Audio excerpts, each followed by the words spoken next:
The other one that was interesting in India is it reminds me of prepaid cell phones, where what happened is they said, look, we don't have very good broadband. Chile maybe has 10%, India has 1%. The number is low. But they said, but we have a lot of unused broadband capacity that people can't afford. So we'll take Universal Service Fund, that's the tax people pay on phones, and we'll apply that to broadband. You know, you pay that in the phone bill. You call it in funders. Yes, the telecommunication fund, I guess. Yeah, Fundos Telecommunication. FDT, I think. Yeah, FDT. USF in most of the world, FDT, I think you call this in Chile. And apply this to subsidizing, not the voice calls in the rural, that's fixed now, they have cell phones, but to do it towards the broadband. And in that, basically, it gives them a little bit off the computers, but they're having a $2 to $3 broadband per month, incredibly cheap, limited amount, using DSL capacity that's there that was unused and unaffordable. So it made it affordable. It will go to about 900,000 Indian citizens and businesses over the next year. That will double their broadband in 1 year with unused capacity. So very, very interesting. And it reminded me of prepaid cell phones. This many regular phones in India, this many prepaid. The number went up 10x. And I think it will double it. And it's the inventiveness. How do you get $2 and $3 a month broadband? Kind of cheap. You get another 900,000 people in there very, very quickly. So those are some of the kind of programs. Colombia reminds me very much some of the programs I see down here. Mining and energy is the #1 industry. That's where they spend their stimulus. But the second one is $300 million from that same telecom fund for broadband. And you can see some of the increases in broadband being planned in the next 2 years to bring it to rural areas rather than just the major cities and towns. So that's a move there. This was announced, I think, on February the 1st by Aribe. So a new one.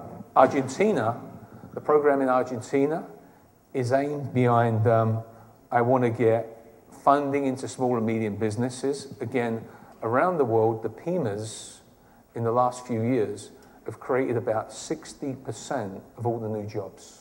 They come from small businesses, not big businesses, small businesses, PYMEs. And so the focus here is let's target that, keeping them running. Let's target making sure the credit is running there. And to do this, actually, and focus it on local Argentinian companies in that supply chain. So keep them liquid, keep them flowing. And what happens in our business in Taiwan on a laptop, it's very difficult for the local companies in tough times because when you buy this laptop, if you're a local company, you end up paying for some of it so they can build it, and then you end up paying 100% of it while it's still on the boat. Well, you haven't received your own money then. So you're sitting there going, how do I pay for stuff that I haven't received yet, and I haven't sold yet, and I haven't got my money? You need cash flow the way the industry works.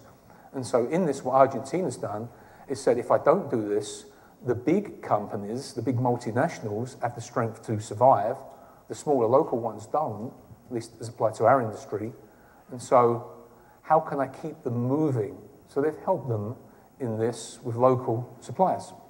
It's a very simple program, but it takes a lot of effort, a lot of coordination, and it takes a lot of government willpower to do this. It's not easy. This is one, I'll show you, I'll start talking about Chile now, opportunities.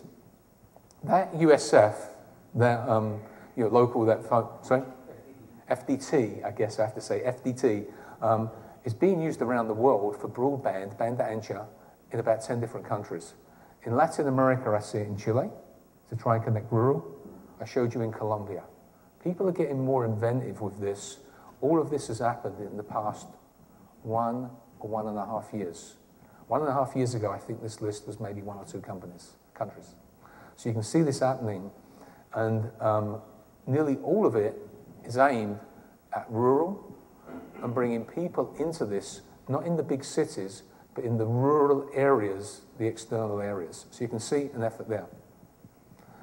So Intel, you know us as someone that makes chips.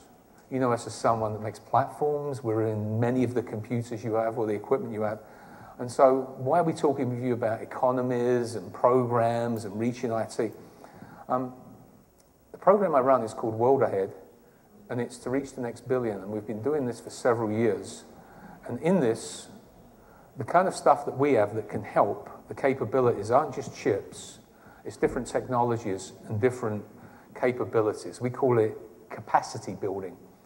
And so one of these is computers. It's where you build the cheap laptops for kids, or the healthcare device you saw, or the PCs that the farmers will share that are more rugged. You have to do those kind of things.